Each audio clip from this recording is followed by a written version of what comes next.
August 19, 1944. Wehrmacht headquarters in East Prussia. Generaloberst Alfred Jodl sifted through fresh reports from a Western front that was coming apart. His staff had run the numbers on American supply lines stretching more than 400 meters from the Normandy beaches to the tip of Patton's Third Army. The conclusion felt inevitable. The Americans had outrun their logistics. Patton would be forced to stop in days, maybe hours. No army could keep moving at that pace without fuel. From his desk at Hitler's Wolfschanze, Jodl drew on what every German general had learned the hard way. An armored division on the move burned through 150,000 gallons of fuel a day. With the Americans now 400 meters from their depots, there was no way around the math. The Third Army would stall, giving the Wehrmacht a chance to regroup along the Seine and perhaps hold until winter. What he didn't realize was that 125 meters away, a stream of 5,958 trucks was already thundering east in an unending procession, headlights blazing in open defiance of standard discipline, hauling 12,500 tons of supplies every day. The Red Ball Express, so bold that German military science had never even imagined it, was about to smash every assumption about mechanized war. Within 72 hours, Patton's supposedly fuel-starved tanks would break through German lines at the Seine. Within another week, Paris would be liberated. Within a month, American forces would press up to the German border. The Wehrmacht's most seasoned planners were about to be schooled in American logistics on a scale that would rewrite their sense of modern warfare. And it would be delivered by 23,000 truck drivers, roughly 75% of them African-American, who turned a dedicated one-way road network into the most efficient military lifeline in history. German confidence in an American supply collapse came straight from experience and recent observation. The Wehrmacht had invented blitzkrieg, transformed combined arms, and knew by heart the iron grip of supply on strategy. Their own advances had repeatedly frozen when logistics failed to keep up with battlefield success. In Russia, their initial momentum faltered less from Soviet resistance than from the raw impossibility of feeding their forces across vast distances. German trucks shook apart on Russian roads. Horse-drawn wagons, still 80% of their transport, couldn't match the pace of panzer thrusts. Rail gauge differences forced supplies to pile up far behind the front. General de Panzer Trooper Heinrich von Luttwitz, set to command 47 Panzer Corps that September, wrote in July that the Americans faced the same unsolvable problem. Their machines needed fuel, ammunition, parts, turning a mechanical edge into a burden. They had come 400 miles in 30 days. History, he said, dictated what followed. Paralysis. German intelligence tracked American consumption with scientific zeal. A Sherman tank drank 0.5 mpg gallon on roads, worse cross-country. An infantry division needed 700 tons a day. An armored division demanded 1,000 tons. Patton had 12 divisions on a 60 meters front. The arithmetic was unforgiving. 12,000 tons daily, hauled 400 meters from the beaches over wrecked roads through a network the Germans had intentionally shattered in their retreat. General Major Siegfried Westphal, who would soon become Chief of Staff to Field Marshal von Rundstedt, calculated on August 20th that even with unlimited trucks, which they don't, and perfect roads, which they don't, and zero breakdowns, impossible, they still couldn't keep Patton moving beyond another 48 hours.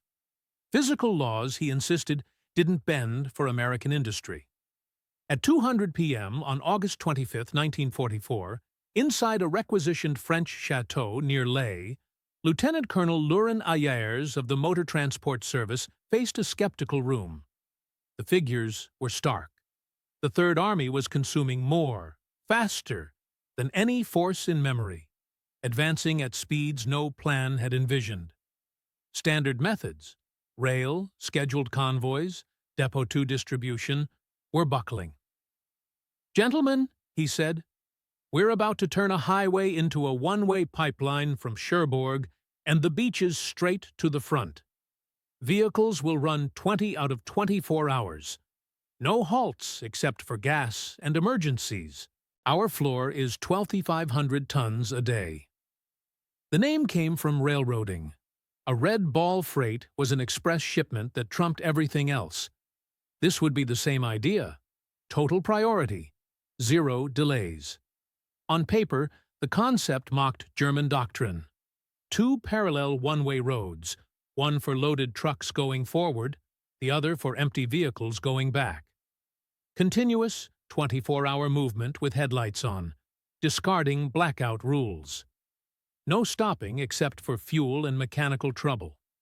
Convoys spaced every 5 minutes, aiming for a 35 mph average. Mobile repair units every 50 meters. Military police pulling any vehicle that dropped under 25 miles per hour. Colonel Charles O. Thrasher, leading the advanced section of ADSE, Advanced Section Communication Zone, studied the projections. They would need 140 truck companies and at least 5,958 vehicles at roughly 90% availability. Every logistics manual said that was impossible. But within 36 hours, the impossible was running.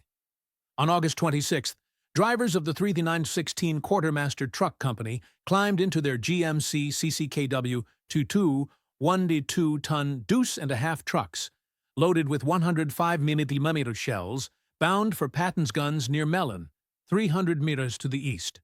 The composition of the Red Ball Express would have baffled German racial theorists. Of the 23,000 drivers who eventually ran the route, about 75% were African-American soldiers serving in a still segregated force. Men who couldn't eat in white restaurants at home were keeping one of America's most celebrated white generals in motion. A culture formed almost overnight. Slogans went up on tailgates. Patton's Blood Bank. Hitler, here we come. Detroit to Berlin Express. Drivers self-policed their flow. Slow trucks yielded instantly. Breakdowns got shoved off into ditches. Anything that couldn't hold 20 mm was treated as a roadblock. By August 28th, German reconnaissance noted something they'd never seen. Units from Alf-Klarong 1-16, watching from vantage points along the main Red Ball artery, radioed back. A continuous line of vehicles, headlights visible for 20 kilometers. With no spacing and no blackout. They estimated 1,000 vehicles per hour and concluded the Americans had abandoned basic military caution. This ignored everything German training drilled. Headlights at night begged for air attack. A solid column was an artillery dream. Tight spacing meant a single disabled truck should halt the entire line. Yet the Americans seemed unbothered. General Lieutenant Edgar Fuinger, commanding the 21st Panzer Division, personally watched the stream on August 30th and reported to Army Group B that the enemy was running a supply system beyond comprehension. Vehicles passing at 30-second intervals, non-stop, without concealment, and without rules that made sense to German eyes. He called it mass production applied to war. What German observers couldn't parse was that American logistics played by different rules. Where German doctrine prioritized hiding, Americans relied on raw volume. Where Germans cherished vehicles, Americans assumed roughly 20% would fail, and built that into the plan. Where Germans clung to strict procedure, Americans improvised constantly. The Red Ball's output in its first week alone shocked German number crunchers. From August 25th to 31st, 1944, the route delivered 89,139 tons of supplies. The daily average was 12,848 tons. The round trip was 686 mx. Those 5,958 trucks averaged 5 runs a day. The operation itself swallowed 300,000 gallons of fuel. Captured German analysts saw those figures in American paperwork and waved them off as propaganda.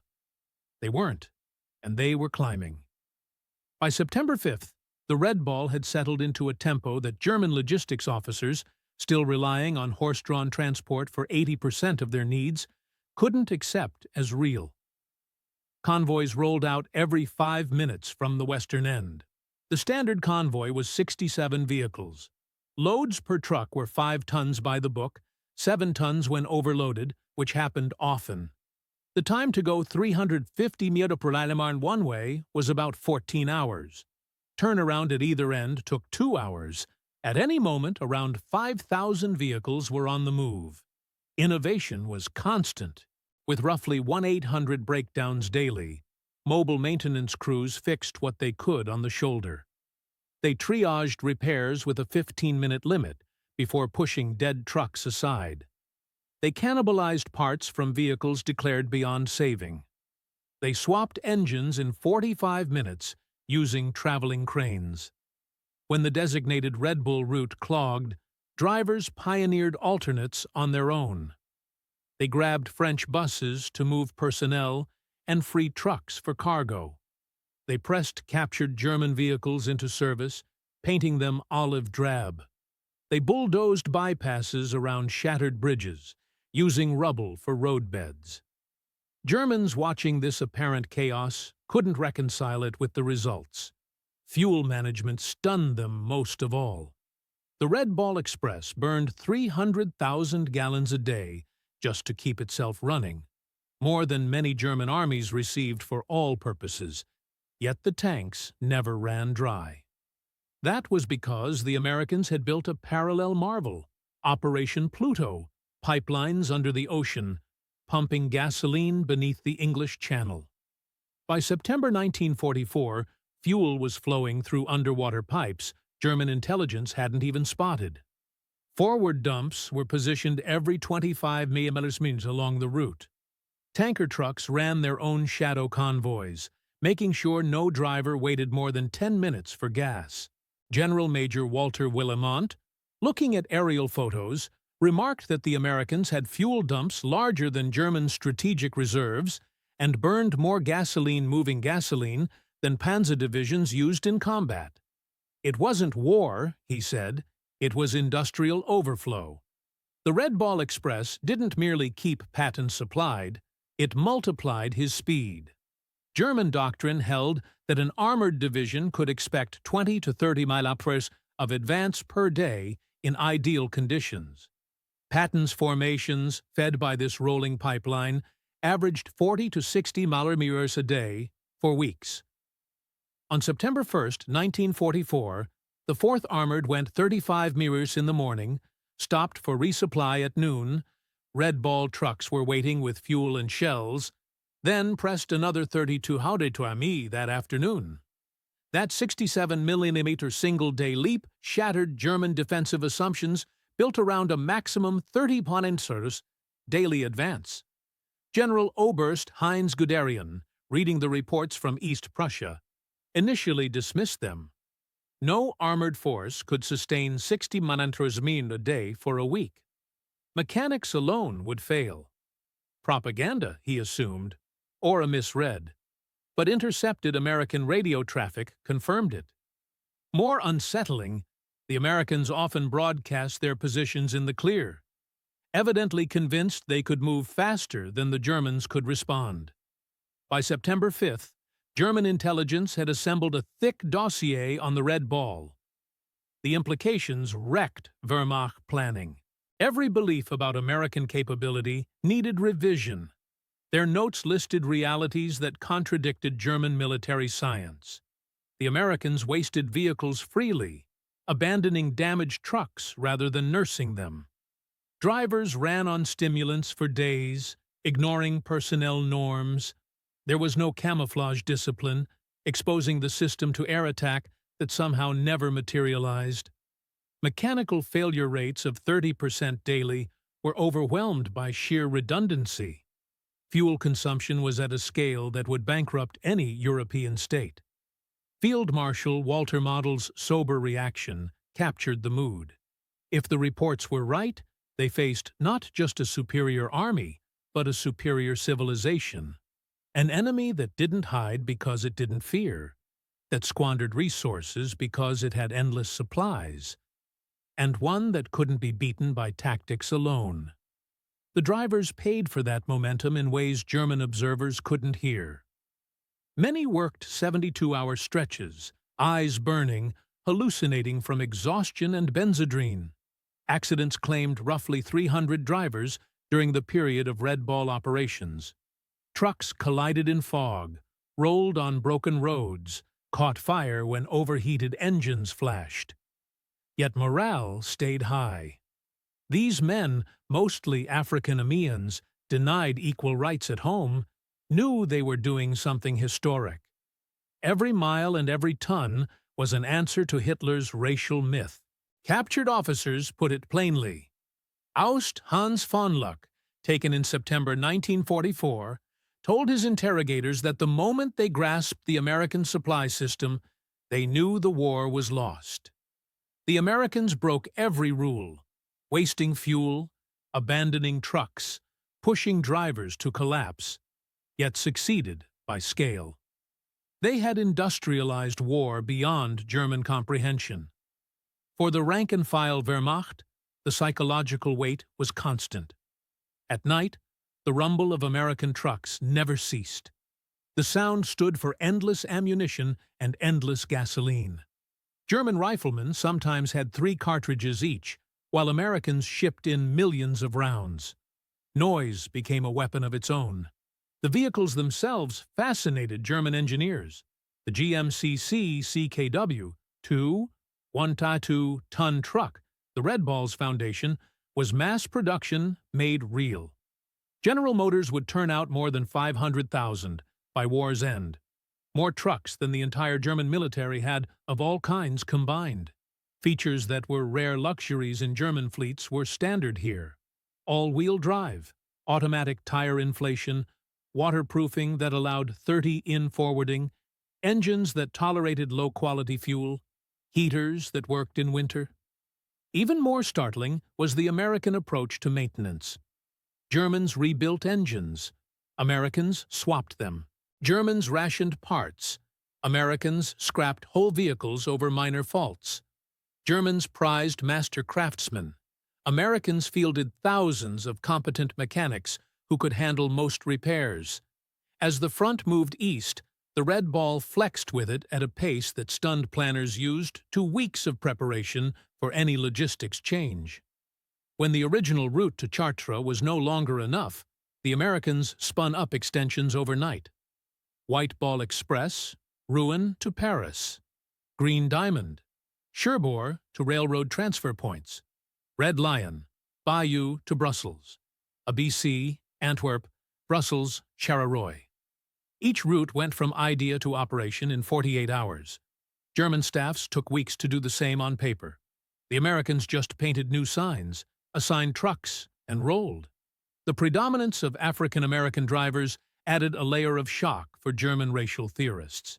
Nazi doctrine said blacks were inferior, unfit for technical work, lacking initiative.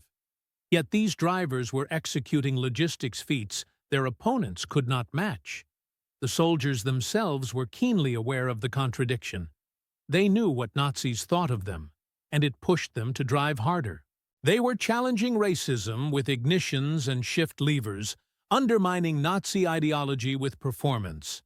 Some German prisoners, assigned to help load Red Bull trucks, found themselves working under African-American sergeants who could calculate weight distribution faster than German engineers, spoke better English than German schoolteachers, and treated prisoners decently, despite everything Nazi propaganda had promised about racial behavior.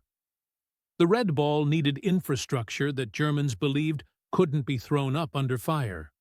American engineers built or reinforced 40 bridges, established 15 major fuel depots, set up 26 maintenance stations, and erected 8 temporary cities to house drivers, without ever stopping the operation. The bridge at Monte had been blown by German engineers specifically to block American logistics. Wehrmacht estimates put replacement time at no less than 6 weeks. American engineers threw up a temporary span in 14 hours, and Red Bull convoys detoured only 8 meters on scraped-out bypasses. German engineers watched, astonished. There were no drawn-out meetings, no detailed blueprints, just immediate action. The Americans built faster than Germans could demolish, and conjured infrastructure out of fields overnight. One achievement knocked German artillery officers back on their heels: ammunition delivery at rates beyond their highest theoretical models. American guns fired without restriction, a luxury no German battery had enjoyed since 1942. During the reduction of Metz fortifications in September 1944, the XDX Corps artillery expended 100,000 rounds in 24 hours. The Red Ball Express brought every shell plus a 20% cushion. German batteries defending Metz were rationed to 50 rounds per gun per day. The mismatch was crushing. American barrages ran for hours, while German officers, doing their own math, calculated that such fire needed 50 truckloads of ammunition every hour. The Red Ball delivered it without breaking rhythm. The operation also devoured trucks at a pace that would cripple any other army. By late September, mechanical attrition hit alarming levels. Average vehicle life dropped to 10,000 miles, instead of the normal 30,000. On any day, about 30% of all trucks were down for repair. Crews swapped 500 engines weekly and burned through 10,000 tires in the same span. More than 5,000 vehicles were destroyed or abandoned in total, yet the throughput never dipped. American production had forecast losses like these. Ships docked weekly at French ports with hundreds of new trucks. Replacement drivers were trained in 2 days and fed straight into the route. German staff officers concluded that the Americans were wrecking more trucks each week than the Wehrmacht possessed in France. And still, their hauling capacity climbed. They had managed what German doctrine declared impossible: logistics outrunning consumption. French civilians along the Red Ball lanes saw an abundance that mocked the scarcity of occupation. The effect on morale was immediate and profound. Drivers, especially African-Americans, often shared their rations despite regulations. At every pause, children appeared, and drivers handed out chocolate, cigarettes, soap. The contrast with German rule was unmistakable. Americans gave away casually what Germans had rationed zealously. German intelligence noted the propaganda effect. Civilians now considered Allied victory inevitable and pointed to the truck columns as proof. Resistance activity rose 400% along Red Bull routes. Towns that had tolerated German authority began to openly defy it. In early September 1944, the Red Ball faced its hardest test. Patton's Third Army had moved so far, so fast, that even this system strained to keep pace. The round trip now ran beyond 700 meters. Drivers were collapsing from fatigue. Vehicles were rattling themselves to pieces. German intelligence sensed the stress. General Deer Panzertrooper Hasse von Manteuil reported on September 8th that convoy spacing had widened from 5 to 15 minutes and average speed had dropped. "This is our opportunity," he warned.